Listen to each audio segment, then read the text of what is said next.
একটাই চিন্তা রাখো, ফিলিস্তিনে মুসলমানের উপর অত্যাচার হয়, বাংলাদেশের প্রধানমন্ত্রীর পক্ষ থেকে কোনোদিন যদি বাংলাদেশ থেকে মুজাহিদ পাঠানো হয়, তুমি এক নাম্বার হাতটা তুলবা, ও বাংলাদেশের প্রধানমন্ত্রী, ফিলিস্তিনের মুসলমানকে রক্ষা করার জন্য আমি একজন শহীদি তামান্না নিয়ে মুজাহিদ হইয়া ফিলিস্তিন যাইতে চাই।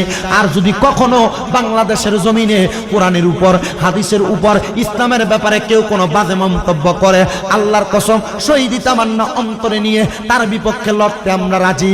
দেখবা এই বাংলাদেশের জমিনে প্রত্যেকটা মুসলমানের অন্তরে যদি শহীদি তামান্না থাকে, ওই শহীদি তামান্না অন্তরে নিয়ে যদি মুসলমান মাঠে কাজ করে, মুসলমানকে কেউ দাবাইয়া রাখতে পারবে না, মুসলমানকে কেউ দাবাইয়া রাখতে পারবে না।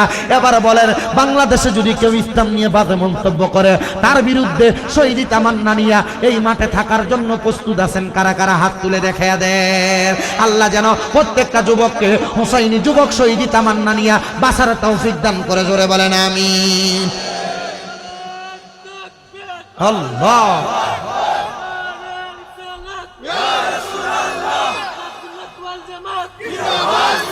অনেকে বলতে পারে, দেখবেন এই কথা শোনার পর, যে মাহফিলের ভিতরে মানুষকে জিহাদের জন্য আহ্বান করা হয়।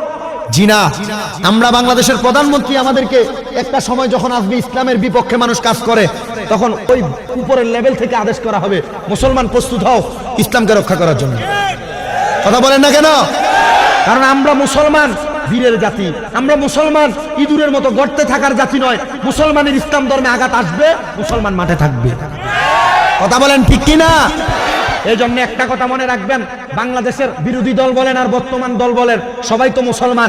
ইসলামের উপর আঘাত আনো কেউ কি চাইবে? কথা বলেন, কেউ চাইবে? কেউ চাইবে না।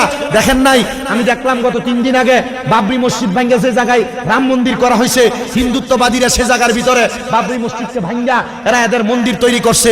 আরেকটি আজকে দুপুরে জোহরের নামাজের পর দেখলাম, যখন আমি জুমার নামাজ আদায় করছি, ঘরে যে খাবার খাওয়ার পরে মোবাইলে দেখি, ভারতের মধ্যে আরেকটি মসজিদের উপর হিন্দুরা নজর দিয়েছে। আরে ভাই, হিন্দুরা হিন্দুর ধর্ম পালন করবে, এটা তাদের বিষয়, তাদের সাথে আমাদের কোনো দ্বন্দ্ব নাই। সাম্প্রদায়িক কোনো আঘাত তাদের সাথে নাই, সাম্প্রদায়িকতার কোনো দ্বন্দ্ব তাদের সাথে আমার নাই, থাকতে পারে না। কারণ ইসলাম ধর্ম সেটা শিক্ষা দেয় না। যে যার ধর্ম পালন করবে, লাকুম দিনুকুম ওয়ালিয়া দিন, যে যার যার ধর্ম পালন করবে। হিন্দুরা তাদের ধর্ম পালন করবে মন্দিরে, মুসলমানরা তাদের ধর্ম পালন করবে মসজিদে, মাদ্রাসায়। তো আরেকজনের মসজিদে আক্রমণ করার মানে কি? তার মানে বোঝা যায় ডাল মে কুচ কালা হে। মুসলমানের মসজিদগুলাকে একটা একটা করে ধরবা আর ভাঙার চেষ্টা করবা।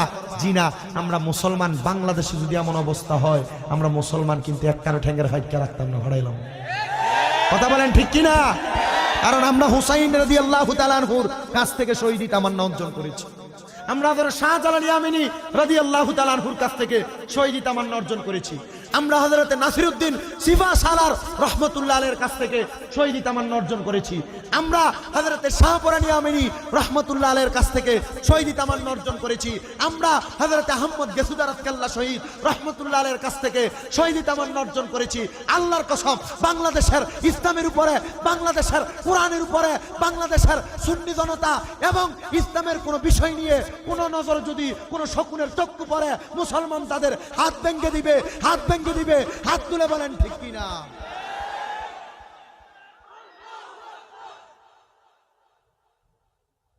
মুসলমান এই হুসাইন রাদিয়াল্লাহু তাআলা আনহুর শাহাদাত থেকে শিক্ষা নিব এটা, যে হুসাইন রাদিয়াল্লাহু তাআলা আনহু শহীদি তামান্না নিয়ে মাঠে নামতে দেরি করে